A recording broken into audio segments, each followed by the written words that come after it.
Argentine football coach Fernando ভারেলার সঙ্গে 1 বছরের চুক্তি করেছে ঐতিহ্যবাহী মোহামেডান স্পোর্টিং ক্লাব। তবে দল গঠনের আনন্দ ছাপিয়ে লীগ কমিটির পুনর্গঠন নিয়ে তোপ দেগেছে ঐতিহ্যবাহী সাদা কালোরা। কিংস সভাপতি ইমরুল হাসানের নেতৃত্বাধীন বিদ্যমান কমিটি নিরপেক্ষ কমিটি গঠনের কঠোর দাবি সাদা কালোদের। আমাদের কোচের নাম হচ্ছে ফার্নান্দো আন্দ্রেস সান্তিয়াগো ভারেলা। ভারতীয় লিগে গোকুলাম কেরালা ও চার্চিল ব্রাদার্সে কাজ করা প্রো লাইসেন্সধারী ফার্নান্দো ভারেলাকে কোচের দায়িত্ব দিল সাদা কালোরা। জাতীয় দল ও বিদেশিদের নিয়ে কাগজে কলমে সময়ের অন্যতম সেরা দল গড়েছে মোহামেডান। 34 জন 35 জন প্লেয়ার অলমোস্ট হয়ে গিয়েছে, একটা দুইটা খালি আছে, সেই ক্ষেত্রে আমরা লাস্ট দিন পর্যন্ত দেখব।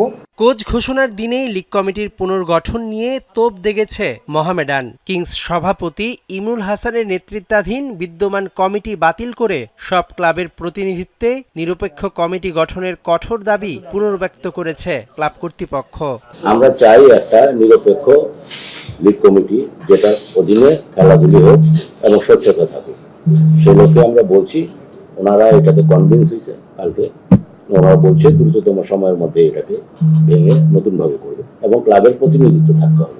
সর্বোচ্চ লিগে খেলার 4 বছরের মাথায় ফর্টিস এএফসিতে খেলতে পারলেও দেশের অন্যতম পুরাতন ক্লাবটি পারছে না। সেই সীমাবদ্ধতা এবার কাটাতে চায়। ঢাকার জাতীয় স্টেডিয়াম হোম ভেন্যু চায়। আপাতত ধানমন্ডি মাঠ ব্যবহারের পরিকল্পনা ঐতিহ্যবাহীদের।